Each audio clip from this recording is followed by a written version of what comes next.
Hello आना, very good morning to all. कैसे हैं भाई आप सब, एक बार जल्दी से बताएंगे और शुरू करते हैं आपके आज के सेशन को। नर्वस सिस्टम, जिसके अंदर हमने कुछ पार्ट कवर कर लिया था कल ह्यूमन ब्रेन का, और उसी के आगे आज शुरू करेंगे आपके सेशन में। सो गुड मॉर्निंग सभी को। ऑडियो वीडियो क्लियरली आ रहा है? एक बार फटाफट से बता देंगे। आप सभी को सुनाई दे रहा है, दिखाई दे रहा है? एंड देन इसी के साथ कल तक के पोर्शन में कोई समस्या हो तो एक बार जल्दी से कॉमेंट सेक्शन में बताएंगे।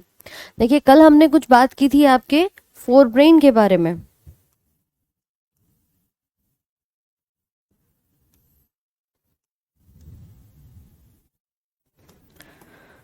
ठीक, कल एक डिवीजन पढ़ लिया था, फोर ब्रेन, मिड ब्रेन और हिंड ब्रेन में, जिसमें सेरिब्रम वाला पोर्शन और थैलेमस का पोर्शन अपन कवर कर चुके थे। तो यहां तक किसी के मन में कोई डाउट था? एक बार फटाफट से बताते चलेंगे। Good morning. चलो, ऑल क्लियर।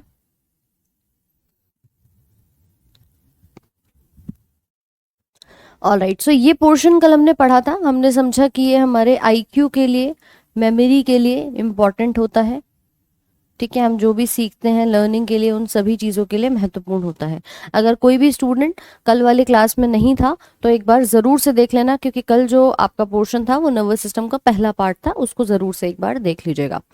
इसके बाद बात करते हैं आपके थैलेमस के बारे में। तो कल थैलेमस की हमने स्टार्टिंग की थी और समझा था कि देखो, ये जो बीच का भाग होता है थैलेमस का, इसका काम होता है तीन। इसके मेन फंक्शन कितने होते हैं? तीन होते हैं। एक टेम्परेचर, एक टच और एक प्रेशर के लिए। ठीक है, ये तीनों पोर्शन आपके लिए आएंगे थैलेमस के अंदर। सेकेंड। तो यहां तक अपन कवर कर चुके थे। अब बात करते हैं फोर ब्रेन के तीसरे और सबसे नीचे की तरफ मौजूद भाग की। उसे हम हाइपोथैलेमस कहते हैं। देखो, जैसे सेरिब्रम ने काम किया आपके इंटेलिजेंस के लिए, हमने कहा कि कोई व्यक्ति बहुत ज्यादा बुद्धिमान है, उसका आईक्यू बहुत अच्छा है, तो सेरिब्रम इसका मतलब उसका अच्छे से डेवलप हो चुका है। ठीक है, फिर आते हैं थैलेमस पे। थैलेमस का काम क्या था कि थैलेमस हमारा ये पूरा का पूरा भाग अगर सेरेब्रम को डिनोट कर रहा है तो इसमें एक बीच में छोटा सा भाग होता है जिसको हम थैलेमस कहते हैं, और इसी के नीचे का एक पोर्शन होता है जिसको हाइपोथैलेमस कहा जाता है। ठीक, तो थैलेमस और हाइपोथैलेमस एक तरह से सेरेब्रम से ढके हुए हैं। तो इसीलिए पहला वाला जो लाइन आपका लिखा है कि सेरेब्रम रैप्स अराउंड इट, यानी इसके चारों तरफ सेरेब्रम ने क्या किया हुआ है? घेरा बनाया हुआ है, रैप कर रखा है, इसको कवर कर रखा है। तो इसे कहा जाता है आपका थैलेमस का पार्ट। बाकी देखिए, सारे टेस्ट, पीडीएफ, सब कुछ आपके एप्लीकेशन पर आपको मिल जाएंगे। मलय कुमार, नोट्स हम आपको साथ साथ में बनवा रहे हैं, समय दिया जाता है, आप साथ में लिखिए। बाकी पीडीएफ आपको मिल जाएगी, पीडीएफ के थ्रू भी आप लिख सकते हो। सेशन का जो पहला क्लास था इंट्रोडक्शन, उसको देख लेना। अगर कोई भी डाउट आपके मन में रहता है तो आपके वो भी कॉन्सेप्ट यहाँ पर क्लियर हो जाएंगे। ठीक है, चलो, अब तो समझते हैं थोड़ी देर के लिए, फिर आते हैं आपके जो भी डाउट्स रहेंगे। तो ये हमारा रैप कर रहा है। दूसरा, जो भी सूचनाएं आ रही हैं यानी सेंसरी, और जो जा रही हैं शरीर से, उनको संभालता है। सेंसरी और मोटर सिग्नल्स को ये संभालता है। बाकी शरीर का जो तापमान है, शरीर में कोई टच करेगा या कोई प्रेशर बनाएगा तो ये सारे दबाव या आपका तापमान, इन कार्यों को ये नियंत्रित करता है। तो ये मेंटेन करके चलता है आपके इन तीनों पोर्शंस को। तो नोट कर लेंगे थैलेमस के बारे में ये तीनों पॉइंट्स। बाकी जिसकी भी आज फर्स्ट क्लास है, एक बार कल वाली क्लास देख लेना। आज नर्वस सिस्टम की सेकंड क्लास है, तो आपको फर्स्ट वाली क्लास से और अच्छे से समझ में आ जाएगा।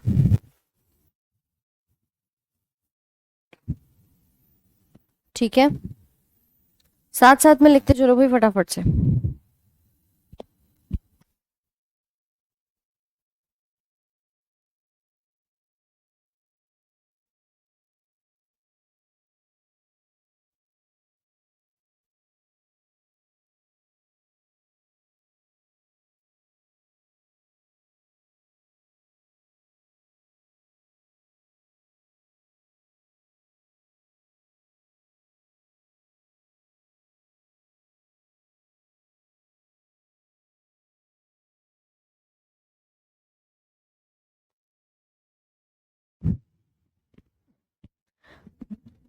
चलो, प्रेशर की अगर हम बात करेंगे तो देखिए, प्रेशर मतलब मान लो कोई आपके हाथ पांव पर या बॉडी में इंटरनली कहीं किसी ऑर्गन में किसी प्रकार का प्रेशर बन रहा है।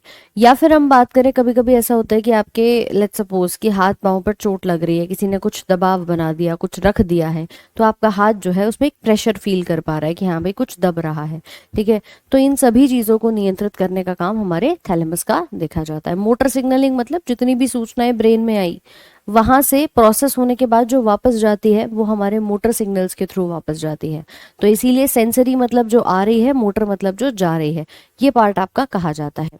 नेक्स्ट आता है हाइपोथैलेमस। हाइपोथैलेमस इसके भी नीचे पाया जाएगा, तो हम लिखते हैं it is present at the base of thalamus, यानी थैलेमस के बेस पर ये पाया जाता है। ठीक है, इसके बाद आपको भूख लगे, प्यास लगे, शरीर का तापमान हो, ये सारी चीजों को नियंत्रित करता है। ये हाइपोथैलेमस वो भाग होता है जिसके थ्रू आप ये कह सकते हो हमारे शरीर में जितने भी इमोशंस हैं, जितनी भी भावनाएं हैं, उनका नियंत्रण होता है आपके इस हाइपोथैलेमस के भाग के द्वारा। आप कई बार कहते हैं कि दिल की जो मामला है, दिल का जो फीलिंग्स का पार्ट है वो देखा जाता है, लेकिन नहीं, ह्यूमन का हार्ट केवल और केवल ब्लड को पंप करता है। यहाँ पर अगर मैं आपसे बात करूंगी तो ये हाइपोथैलेमस का काम होता है जो सारी फीलिंग्स को, सारे इमोशंस को नियंत्रित करता है। आपको अचानक से भूख लग रही है, प्यास लग रही है, ठीक है, आपका शरीर का तापमान बैलेंस नहीं हो पा रहा है, तो ये सभी चीजें आपका हाइपोथैलेमस संभालेगा। राइट, इसके साथ साथ ये जितने भी हाइपोथैलेमस के हॉर्मोन्स हैं उन्हें बनाता है। थर्मो रेगुलेशन का मतलब होता है ताप नियंत्रण, ये उस कार्य को भी यहाँ पर करता है। अब इस हाइपोथैलेमस का जरा स्ट्रक्चर देखो कि ये दिखाई कैसा देता है। देखो भाई, यहाँ डायग्राम में आपको नजर आ रहा है कि ये एक भाग आ रहा है और इसमें से एक पतली सी, ये चने मटर के दाने के समान एक डंठल सा लटका हुआ है। ठीक है, एक ऊपर का हिस्सा होता है हाइपोथैलेमस का, कुछ इस तरह से स्टॉक बनी हुई होती है, और यहाँ से ये एक पतली सी कुछ ऐसी ट्यूब सी निकलती हुई नजर आएगी। तो ये जो ट्यूब आपकी निकल रही है, जो डंठल सा एक लटक रहा है, इसको कहते हैं पीयूष ग्रंथि। ये क्या है? पीयूष ग्रंथि है। अब इस पीयूष ग्रंथि का काम होता है कि ये आपके शरीर में सारे के सारे हॉर्मोन्स को बनाती है। मेन हॉर्मोन्स हमारे इसी ग्रंथि के माध्यम से बनते हैं, लेकिन ये ग्रंथि तब तक काम नहीं करती जब तक इसके जस्ट ऊपर बैठा हुआ हाइपोथैलेमस ऑर्डर ना देते। ठीक है, आर्यन थोड़ी देर रुक जाओ, इसके बाद बात करते हैं इसके बारे में। राइट, तो जब तक आपका ऊपर से ये हाइपोथैलेमस सूचना ना दे दे, तब तक ये पीयूष ग्रंथि किसी भी प्रकार का कोई भी हार्मोन जारी नहीं करती। हाइपोथैलेमस कोई ग्रंथि नहीं है, हाइपोथैलेमस एक भाग है ब्रेन का, लेकिन पिट्यूटरी ग्लैंड को संभाल रहा है। पिट्यूटरी ग्लैंड जो एक प्रकार की ग्रंथि है। अब क्योंकि हाइपोथैलेमस डायरेक्टली इसको संभालता है, तो इसको हम एक झूठी अंतःस्रावी ग्रंथि के नाम से भी जानते हैं कि खुद तो देखो हार्मोन्स नहीं बना रही है, लेकिन हार्मोन बनवाने में मदद करती है। इसीलिए इसको एक झूठी अंतःस्रावी ग्रंथि के तौर पर भी जाना जाता है। ठीक है, तो यहाँ पर एक पॉइंट और इसमें ऐड करेंगे हम कि ये कंट्रोल करती है हमारे पिट्यूटरी ग्लैंड को, पीयूष ग्रंथि को, और ये एक झूठी अंतःस्रावी, स्यूडो वर्ड का मतलब क्या होता है? झूठी, कहीं पर भी आएगा, एक छद्म अंतःस्रावी ग्रंथि कही जाती है। ये सारे पॉइंट्स किसके बारे में? हमारे हाइपोथैलेमस के बारे में। तो नोट कर लेंगे, हाइपोथैलेमस थैलेमस के नीचे है, खाना पीना सब इसके थ्रू है, हार्मोन्स को जारी करता है, थर्मो रेगुलेशन कराता है, पीयूष ग्रंथि को नियंत्रित करता है, और एक झूठी अंतःस्रावी ग्रंथि यहाँ पर कही जाती है इसको। बिल्कुल, काजू बादाम खाने से ब्रेन अच्छा काम करता है, ये बात सही है क्या? देखिए, एक्चुअली इनके अंदर कुछ ऐसे अमाइनो एसिड्स होते हैं जो कि यहाँ पर आपकी मदद करते हैं ब्रेन के डेवलपमेंट में। बादाम की बात करें, नट्स हो गए इनकी बात करें, अखरोट की बात करें, तो ये डेफिनेटली हेल्प करते हैं। चलो नोट करो इसको फटाफट से, हाइपोथैलेमस को।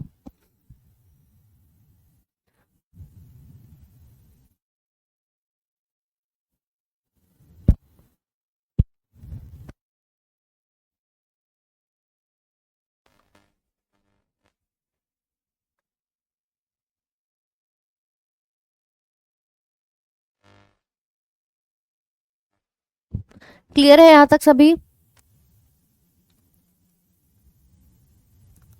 देखो, नोट्स ना आप अगर चाहते हो तो आप बाद में पीडीएफ से बना सकते हो, आपका मन है, अगर आपके पास इतना टाइम है तो। अदरवाइज आई सजेस्ट कि आपको यहाँ टाइम दिया जा रहा है तो आप क्लास में ही अपने फटाफट से नोट्स को प्रिपेयर करें, वो ज़्यादा अच्छा होगा।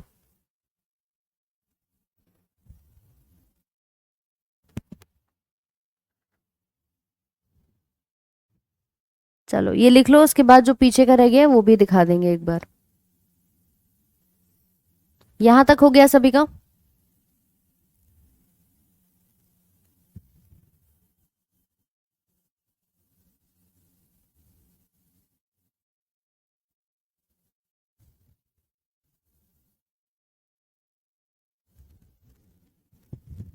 चलिए, जिसका रह गया है इसको नोट कर लीजिए एक बार। थैलेमस और हाइपोथैलेमस, ये तीनों भाग हमारे आते हैं फोर ब्रेन के अंदर, जिसको कहा जाता है आपका अग्रह मस्तिष्क। और इसमें सेरिब्रम, थैलेमस एंड हाइपोथैलेमस तीनों आपको नजर आते हैं। क्लियर? अब यहां से सूचना जाएगी नीचे मध्य मस्तिष्क के अंदर, यानी मिड ब्रेन के अंदर, कि भाई यहां से आगे जाएगी तो कहाँ जाएगी? मिड वाले ब्रेन में, जो बीच में एक भाग आ रहा है। और वहां से होते हुए नीचे आपके जो सेरिबेलम का भाग होता है, जिसे हम हिंद इसमें पश्चिम मस्तिष्क में कहते हैं, वहां पर आपकी चली जाती है। तो कुल मिलाकर अगर यहाँ से नेक्स्ट पार्ट की तरफ मूव करेंगे तो आप देख सकते हैं कि ये सारा का सारा हिस्सा, ये वाला, ये हिस्सा आ रहा है हमारा मध्य वाला भाग, यानी ऊपर सेरिब्रम था, फिर ये थैलेमस हाइपोथैलेमस हो गए, इस वाले भाग को कहते हैं मध्य मस्तिष्क। और ये मध्य मस्तिष्क नीचे की तरफ ये पूरा हिस्सा जो दिख रहा है, ये है हमारा हिंड ब्रेन। हिंड ब्रेन में भी देखो तीन भाग बताए थे, एक भाग ये आपका पॉन्स का हो गया, फिर उसके बाद ये मेड्यूला का हो गया, और एक ये सेरिबेलम का हो गया। यानी कुल मिलाकर के मेरे पास कितने भाग हैं इसके भी? नंबर 1, नंबर 2 और नंबर 3। ये ऊपर की तरफ हमारा मध्य का भाग यहाँ पर दिखाई दे रहा है। तो टोटल मिलाकर देखें तो ये पूरा ऐसा लग रहा है कि एक पेड़ की तना हो, एक पेड़ का तना यहाँ पर दिख रहा हो, एक स्टेम के रूप में आपको नजर आ रहा है। इसीलिए कई बार ये भी कहा जाता है कि मिड ब्रेन और ये नीचे वाला हाइंड ब्रेन, ये दोनों को मिलाकर के नाम दे देते हैं ब्रेन की स्टेम, ब्रेन का तना। ठीक है, मस्तिष्क का तना। ऐसा लगता है कि ये पूरी एक टहनी है जिसके ऊपर ये पूरा पेड़ आपका नजर आ रहा है। तो ये सेरिबेलम है, ये सेरिब्रम है, ये पॉन्स और मेड्यूला, बीच में मध्य मस्तिष्क का भाग होता है। अब मध्य में है तो ऊपर से सूचना को लेगा और नीचे की तरफ पहुंचा देगा, यानी इंफॉर्मेशंस को क्या कर रहा है? ये पहुंचाने में मदद करता है। तो आप बता सकते हैं मध्य मस्तिष्क के लिए पहला पॉइंट कि मध्य प्लस पश्चिम मस्तिष्क मिलकर के मस्तिष्क का तना बना लेते हैं। साथ में ये कहाँ है? तो आपके थैलेमस और हाइपोथैलेमस और नीचे पॉन्स के बीच में पाया जाता है। इसका कार्य क्या होगा? तो कार्य में देखो, जितने भी आपके आंखों के, आप जो भी चीजें देखते हो और आप जो भी सुनते हो, उन दो मुख्य कार्य को ये काम यहाँ पर करता है, ये रेगुलेट यहाँ पर करता है। ठीक है, तो मेन फंक्शन इसका लिख सकते हैं कि ये मोटर मूवमेंट्स में हेल्प करता है, जो मूवमेंट हमारी आंखों के हैं और हमारे ऑडिटरी विजुअल सुनने वाले देखे जाते हैं। इसको एक बार यहाँ नोट करेंगे।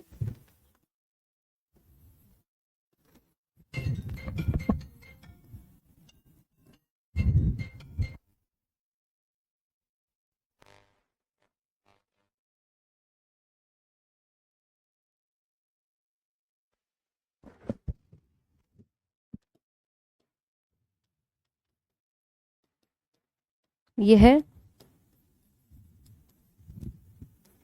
मोटर गतिविधि को नियंत्रित करता है, दृष्टि व श्रवण में मदद। ठीक है, देखने और सुनने में भी ये मदद करता है। इसमें एंजाइम थोड़ी ना होंगे, कोई यहाँ पे डाइजेशन थोड़ी हो रहा है, पाचन थोड़ी ना हो रहा है। यहाँ पे ब्रेन है, ब्रेन में नॉर्मली हमारे भाग हैं और उसके अंदर कार्य जो है वो चल रहा है। ठीक है, क्वेश्चंस भी कराएंगे, पहले इसको लिख लीजिए एक बार।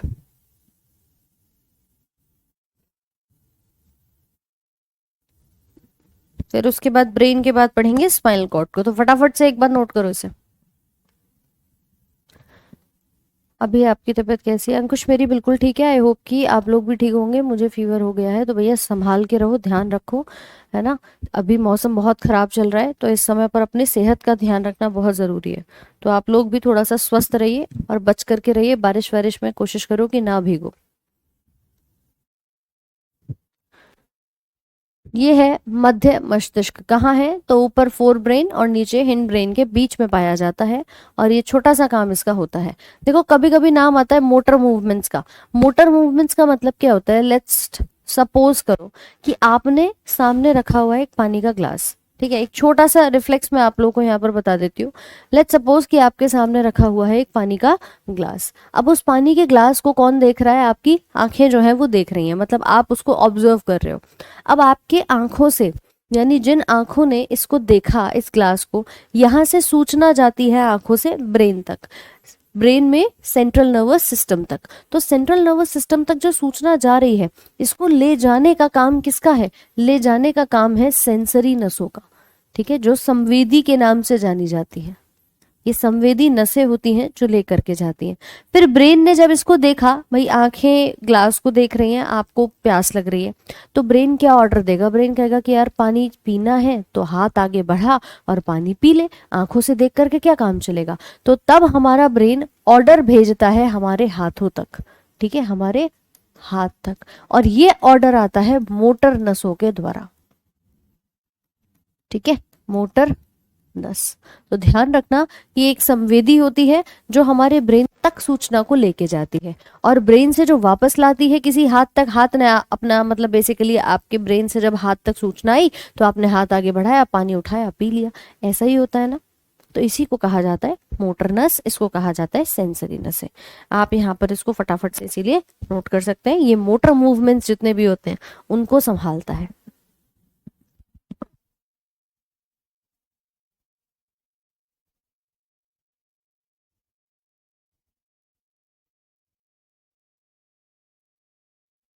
लिख लिया भाई सभी ने?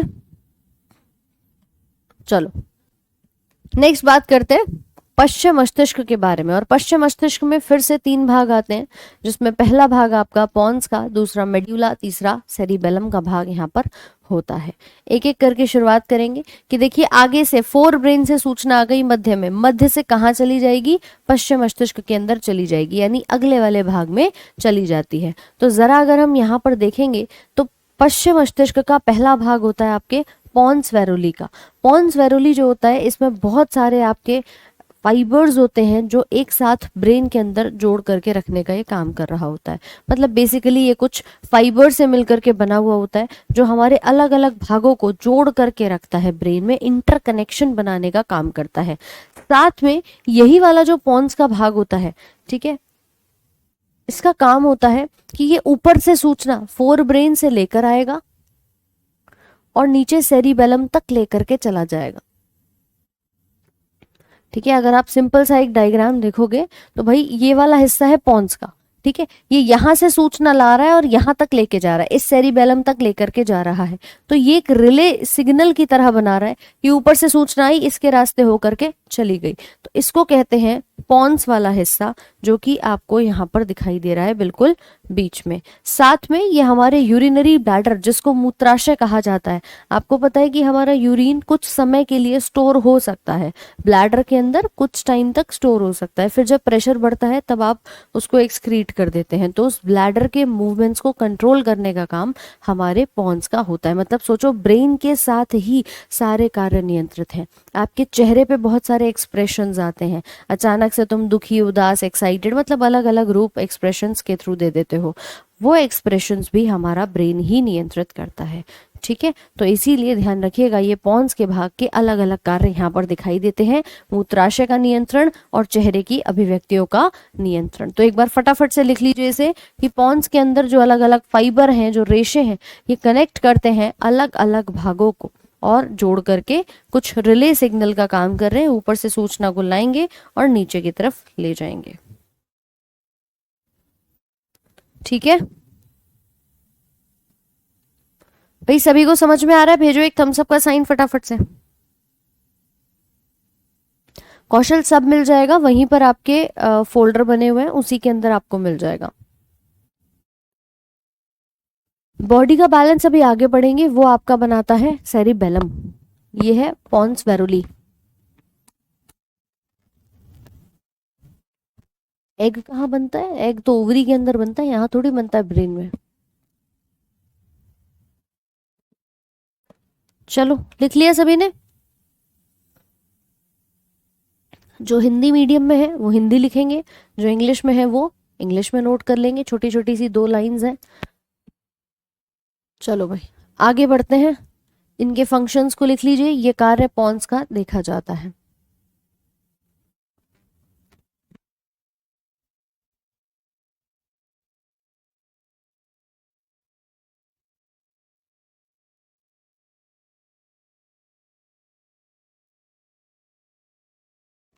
पूजा कुमारी क्या हुआ, बताओ।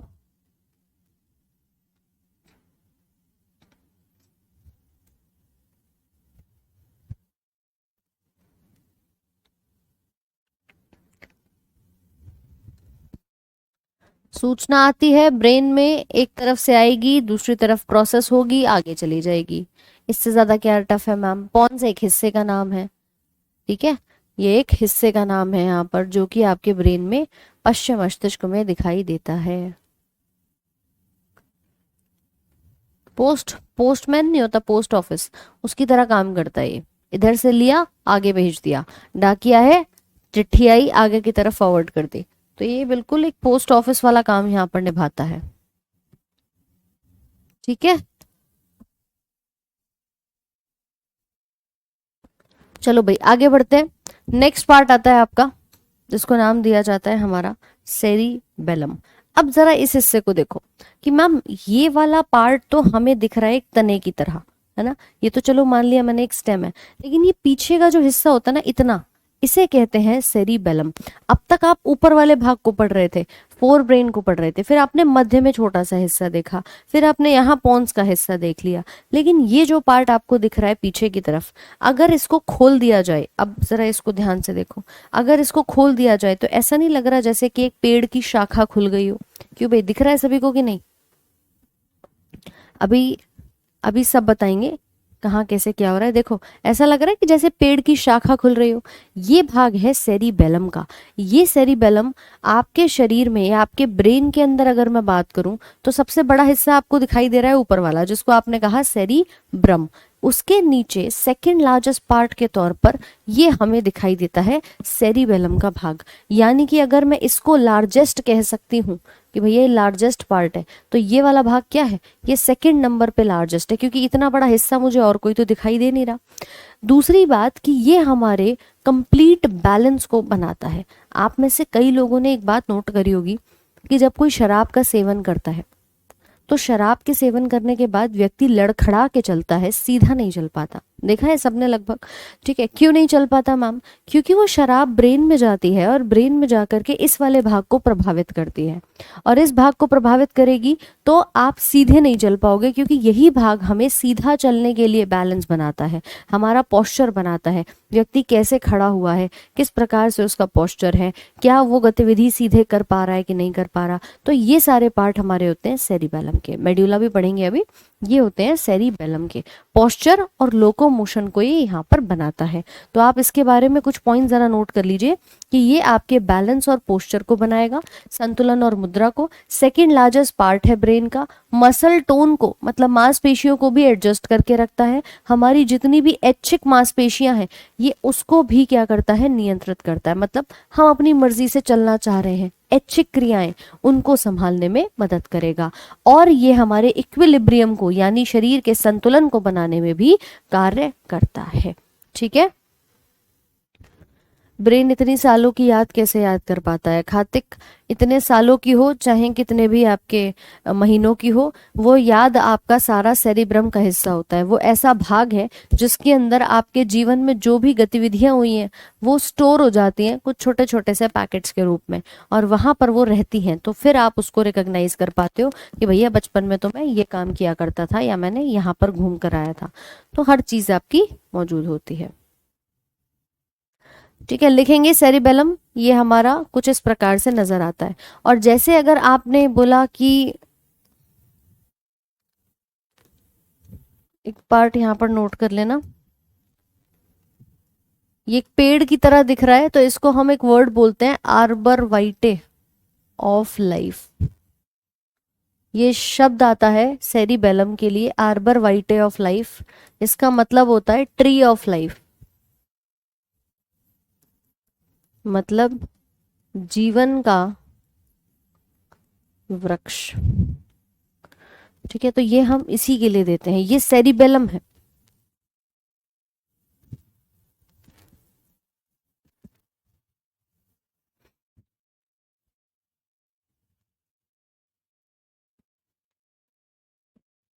ठीक, हिंदी में अनुमस्तिष्क कहा जाता है।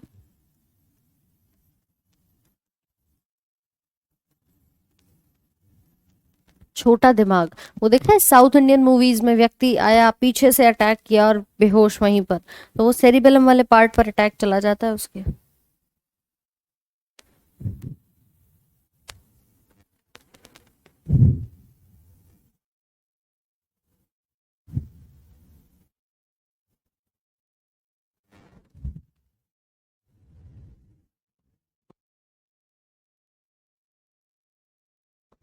देखो जो भूल जाते हैं उनका कारण ये है कि भैया देखो आपका मेमोरी इतना ज्यादा स्ट्रांग नहीं है, आपका सेरिब्रम इतना ज्यादा डेवलप नहीं है। ठीक है।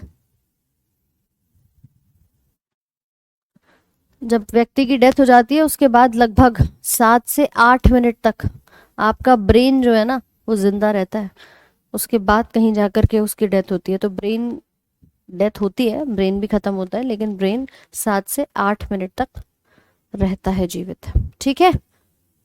चलो, तो ये पार्ट है सेरिबेलम का, लिख लिया सभी ने। आगे बढ़ते हैं, आखिरी भाग जिसको कहा जाता है मेड्यूला का भाग।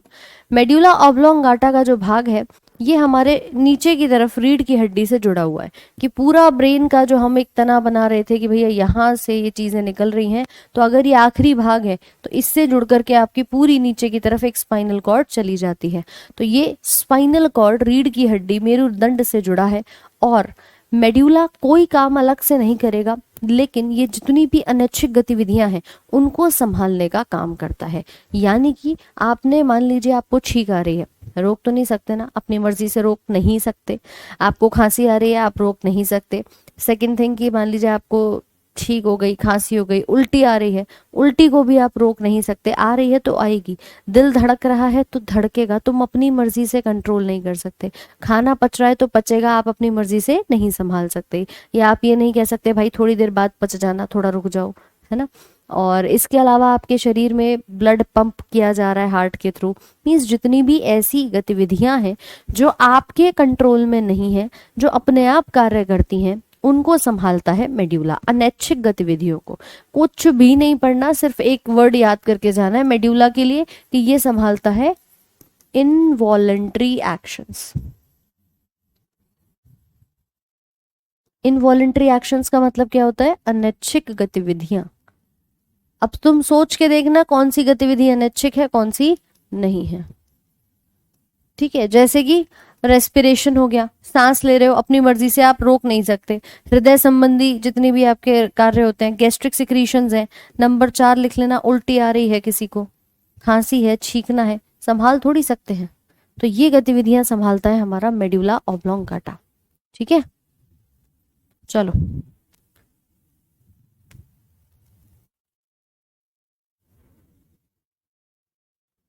सोनाक्षी, जब हम कभी कभी कोई ऐसा काम करते हैं और लगता है कि हम पहले कर चुके हैं, वो एक डेजा वू होता है।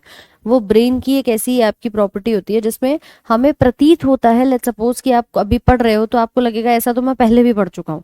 तो ये डेजा वू नाम की एक फीलिंग होती है जो आपको इस प्रकार के इमोशंस के साथ डील कराती है। ठीक है,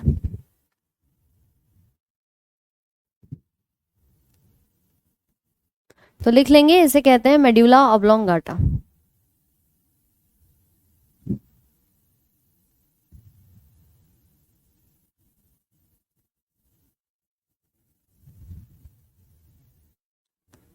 मोहित, क्लास डेली होती है सुबह 8 बजे, तो आप नोटिफिकेशन नहीं भी आता तो आप तो प्रॉपरली सेट कर सकते हैं।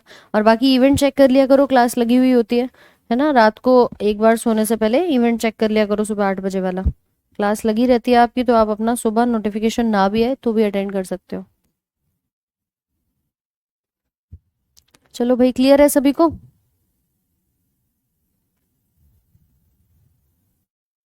अरुण, कल वाली क्लास से शुरू कर लेना। जठर गैस्ट्रिक यानी अमाशय में जो HCl वगैरह बनता है उससे संबंधी कार्य होता है। ठीक है, अब जरा एक पॉइंट और नोट करेंगे स्टार मार्क करके, सेरिब्रम के बारे में।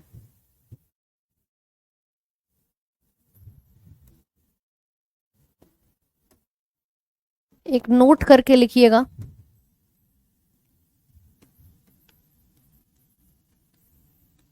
Hypothalamus controls all the emotional experiences,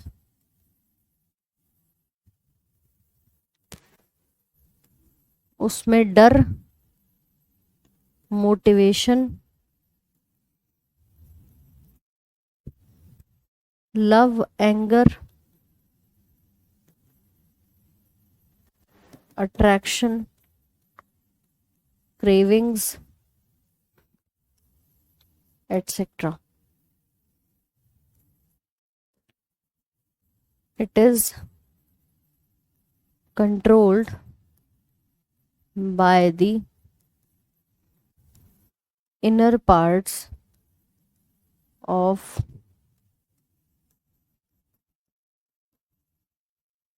hypothalamus, such as limbic system,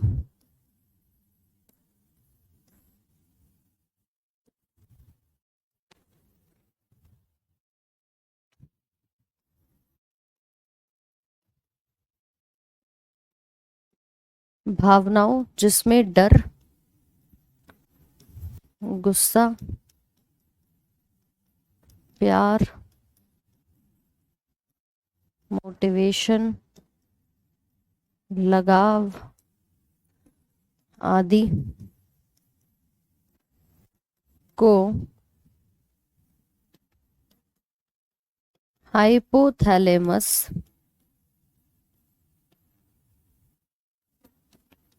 नियंत्रित करता है.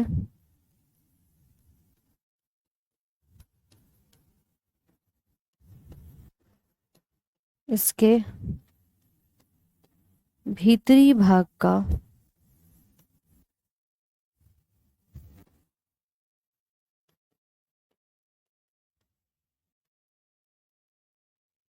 लिम्बिक प्रणाली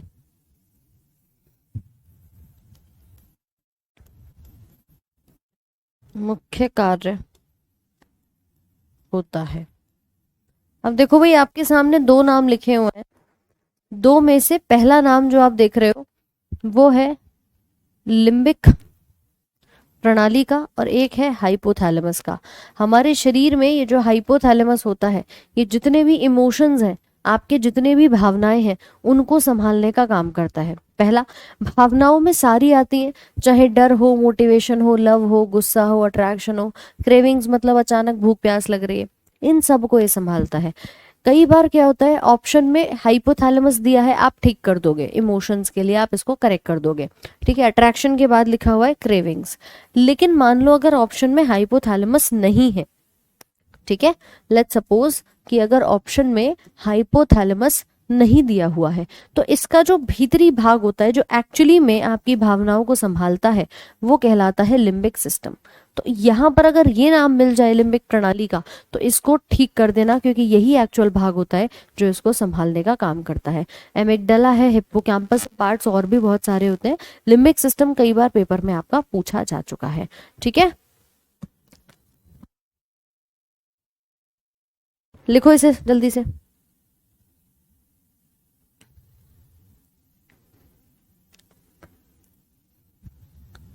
हरिशंकर जी, ये सब हाइपोथैलेमस का काम है.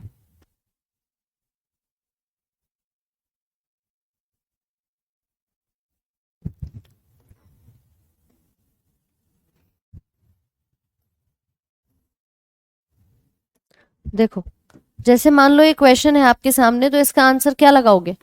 जल्दी से बताओ, जल्दी से बताइए, इस क्वेश्चन का आंसर आपके अकॉर्डिंग क्या होना चाहिए?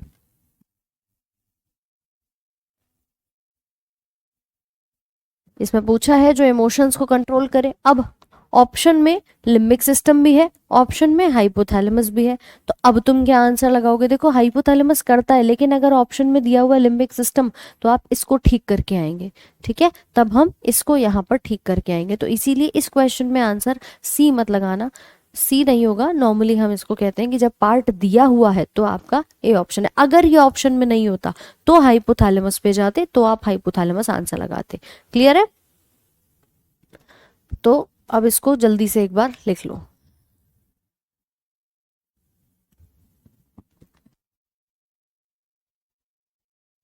और इसी के साथ आपका ब्रेन होता है कंप्लीट। अब आते हैं अगले भाग पे, स्पाइनल कॉर्ड की तरफ। लिख लिया भाई सभी ने? एक भेजो हम सबका साइन फटाफट से।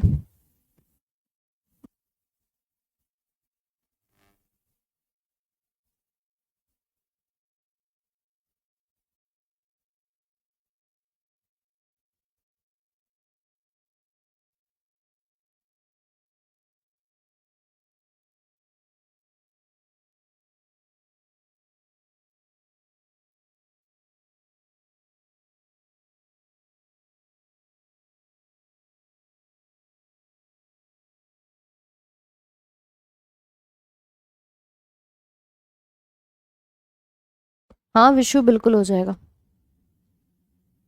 चलिए नेक्स्ट बात की बात करते हैं, स्पाइनल कॉर्ड यानी मेरुदंड।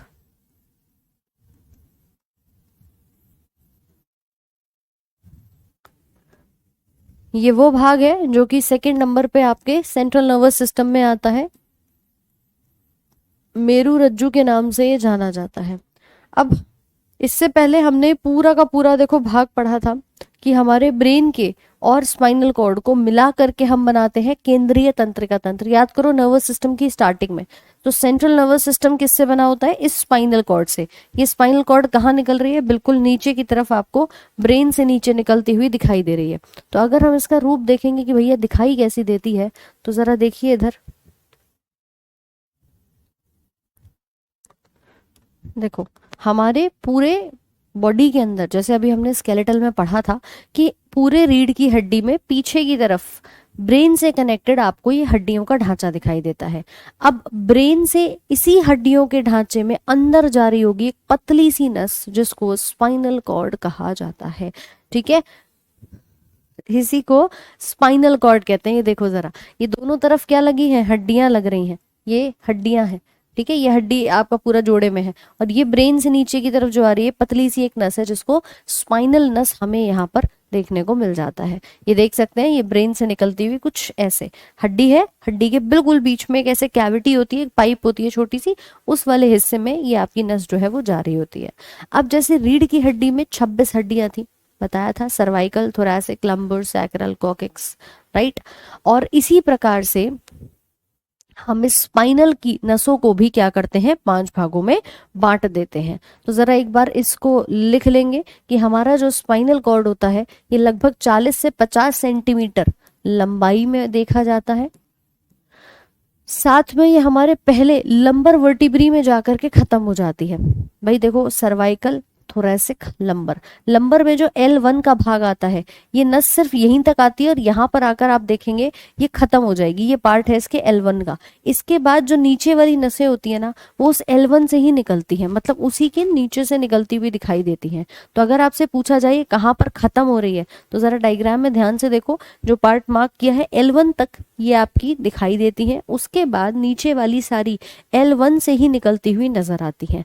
तो इसको कहते हैं कि ये खत्म हो जाती है L1 से, ठीक, L1 में आकर के। ठीक है, सुलभ मैडम जी, मैं कॉमर्स बैकग्राउंड से हूँ लेकिन सब समझ में आता है, और ये फर्स्ट गवर्नमेंट एग्जाम है। चलिए बहुत बढ़िया सुलभ राठौर। चलो,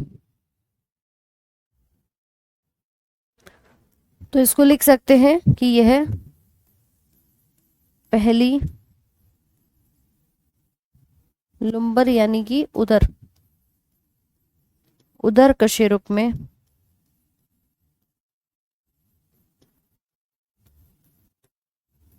वहां पर जाकर ये टर्मिनेट कर जाती है।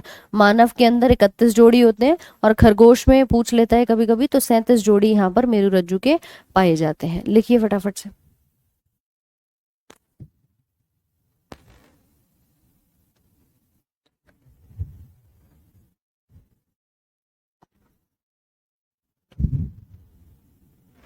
यही सारा जो आपके बॉडी में नसों का सिस्टम होता है ना, सबसे इंपॉर्टेंट होता है। कई लोगों में नसों की प्रॉब्लम देखी है आपने स्पाइनल कॉर्ड से संबंधित। ये स्पाइनल नसें ही होती हैं जो सूचनाओं को लाती और ले जाती हैं और पूरे बॉडी को रेगुलेट करती हुई नजर आती हैं कि भाई ये नसों के थ्रू ही सिग्नलिंग जा रही है, कहते हैं कोई आपका पार्ट जो है वो काम नहीं कर रहा, नंब कर दिया, तो स्पाइनल कॉर्ड की नसों के थ्रू ही वो सब चीजें रेगुलेट करी जाती हैं। ठीक, तो ये आपका मानव में 31 जोड़ी होते हैं। अब 31 जोड़ी को अगर मैं डिवाइड करूं तो कैसे दिखाऊंगी इसको, कि देखो भाई ये हमारे पहले भाग सर्वाइकल में 8 जोड़ी होते हैं, थोरैसिक वक्ष का भाग है जिसमें 12 जोड़ी होंगे, लुम्बर का भाग जो उधर का होता है उसमें 5 जोड़ी होते हैं, सैक्रल में 5 जोड़ी और कॉकिजियल में 1 जोड़ी। यानी कि इसका भी कोड बना लेना, CTLSC 8 12 5 5 1, ये हो गई 31 पेयर। वहां पर क्या था, वहां हड्डियां थी 7 12 5 5, ये 5 1 1। ठीक है, तो ये वाला पार्ट आपका 26 हड्डियों का था। ये हमने बात करी आपसे 31 जोड़ी नसों की, और ये जोड़ी में पाई जाती है। क्लास होगी या नहीं होगी इसका नोटिफिकेशन नहीं मिलता है, इसका नोटिफिकेशन नहीं आता है ना, क्लास स्टार्ट होती है तब नोटिफिकेशन आता है, और बाकी क्लास लग जाती है तो आप एक बार चेक कर लिया करो, वरना टाइमिंग तो डेली सेम है ना, 8 बजे का सुबह, तो आप उसको देखेंगे। संडे वाले दिन आपकी क्लास नहीं होती बस।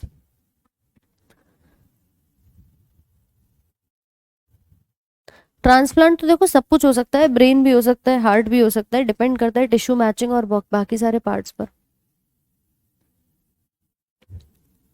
चलिए, तो ये है पूरी स्पाइनल कॉर्ड, मेरू रज्जु जिसे कहा जाता है। ठीक है भाई, यहां तक कोई समस्या नहीं है किसी को।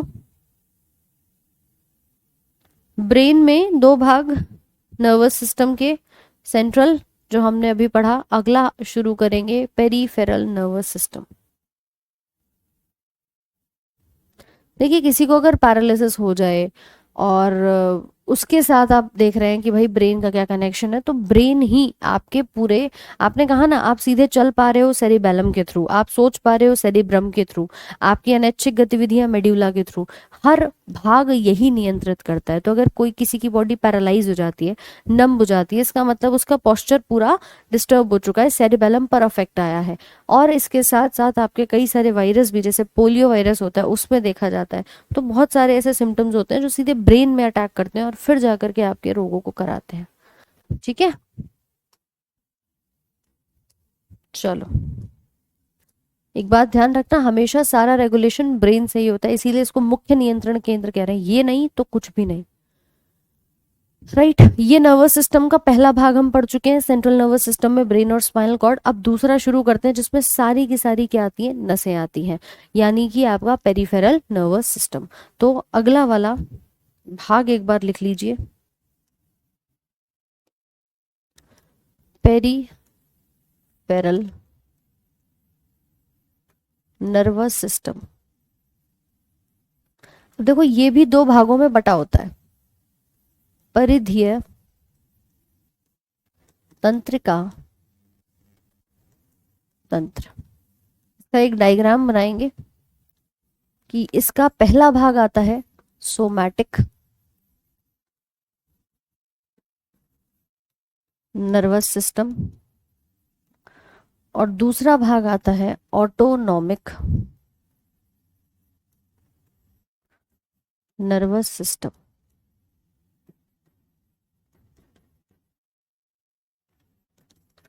इसे कहते हैं स्वायंत्र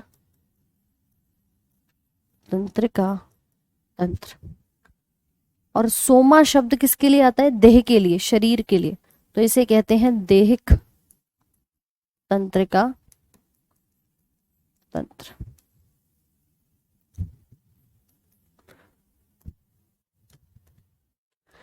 इसके बाद ये जो देहिक तंत्रिका तंत्र है, इसमें आप लिख सकते हैं इट वर्क्स वॉल्यूंटरली, यह है स्वेच्छा से कार्य करता है।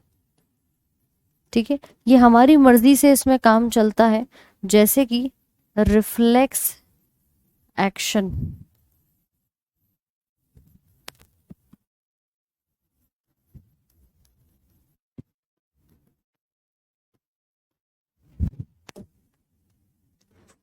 और इट वर्क्स इन वॉल्यूंटरली, यह अनैच्छिक कार्य करता है।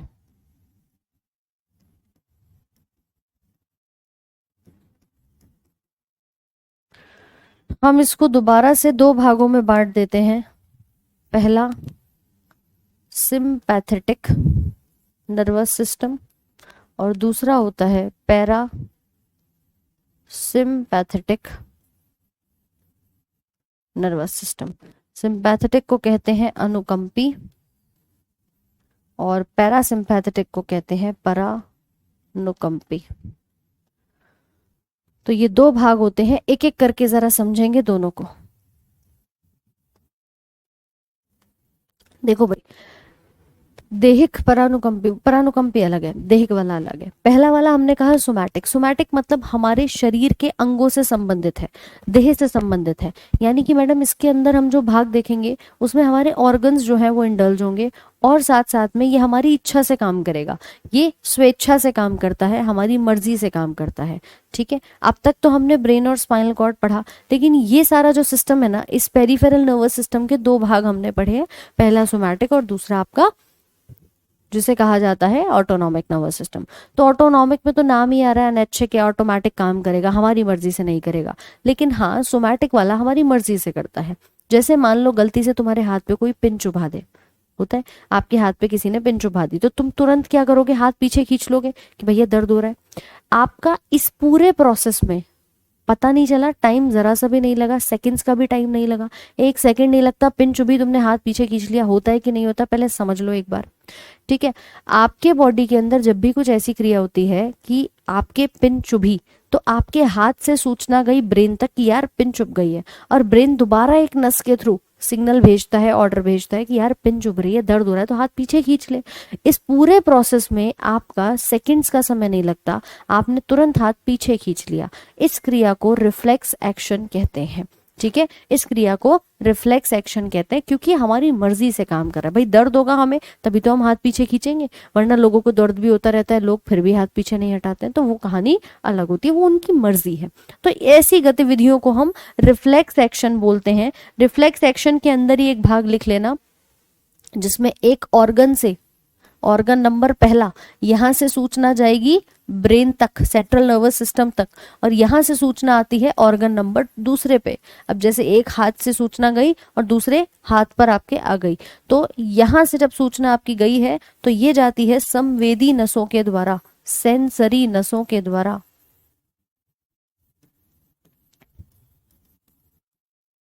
संवेदी नस, और ये जो वापस आती है वो आती है मोटर नर्व्स के द्वारा, मोटर नसें। और ऐसे पूरे भाग को रिफ्लेक्स एक्शन कहा जाता है। ठीक है, रिफ्लेक्स एक्शन, जिसमें सूचना एक अंग से, यह है अंग नंबर पहला, यहां से जाएगी सेंट्रल नर्वस सिस्टम तक आएगी और ये अंग नंबर दूसरे तक वापस आ जाती है। तो इसे कहते हैं हमारी इच्छा से। अब मैंने चलो पिन का एग्जाम्पल दिया, मान लो तुम्हारे पैर पर किसी ने हथौड़ा रख दिया, चोट लग गई कहीं, या आपके सामने पिज्जा बर्गर रखा है, आपकी आंखें देखेंगी, एक अंग देखेगा, ब्रेन तक सूचना पहुंचाएगा यार पिज्जा रखा है खा लेता हूँ, ब्रेन फिर से एक ऑर्डर देगा दूसरे अंग को, हाथों को, कि यार हाथ आगे बढ़ा ले और खा ले, भूख लग रही है तो ऐसे आपके एक्शंस को रिफ्लेक्स एक्शन यहाँ पर कहा जाता है। तो भैया इसको नोट कर लो एक बार, ये इच्छा से काम करता है रिफ्लेक्स एक्शन वाला। फिर आएंगे ऑटोनॉमिक पे, नोट करिए इसे जल्दी से।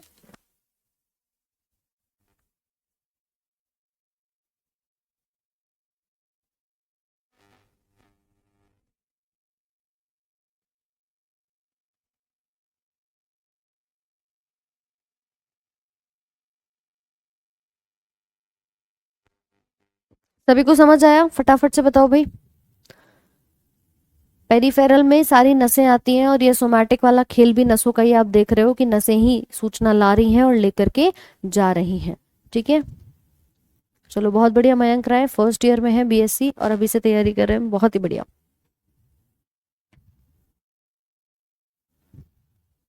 श्रीकांत प्रैक्टिस करो, देखो ऐसा टफ नहीं है, जैसा बताया था शब्दों को थोड़ा सा समझ करके चलिए, रिवाइज करिए, है ना। लिख लिया सभी ने? तो ये है रिफ्लेक्स एक्शन, ये हमारी मर्जी से काम करता है। भाई मेरा मन होगा तभी तो हम यहाँ पर खाएंगे उसको, नहीं है तो नहीं खाएंगे। आंखें सामने पिज्जा रखा रहे, पेट भरा होगा तो जरूर से तुम नहीं खाओगे उसे, राइट। तो इस रिफ्लेक्स एक्शन के अंदर ये वाला सिस्टम भी बना लेना। रिफ्लेक्स एक्शन के अंदर ही एक अंग से दूसरे अंग तक सिग्नल आना और वापस लेकर जाना। तो सेंसरी नर्व्स पूछेगा तो ऑर्गन से ब्रेन तक, और मोटर नर्व्स पूछेगा तो इसका काम क्या होता है, इस सेंट्रल नर्वस सिस्टम से अंग तक। तो आपका पाथ पूछ सकता है कि सेंसरी नसें कहाँ से कहाँ तक सिग्नल लेके जा रही हैं, आप बताएंगे ऑर्गन से हमारे ब्रेन तक। वो पूछेगा कि दोबारा आपकी मोटर नसें कहाँ से लेके जाती हैं, तो आप बताओगे हमारे ब्रेन से हमारे दूसरे अंग तक लेकर के जाती हैं। ठीक है, बहुत बढ़िया रोहित। साफिया बेगम, चलिए बहुत बहुत शुक्रिया। अरे खातिक, तुम आज ही एक बात बताओ, सारी पुरानी यादें वापस लाओगे क्या है? पढ़ लो जरा इसको, समझ लो, ब्रेन दान करने पे यादें वापस आती हैं कि नहीं आती।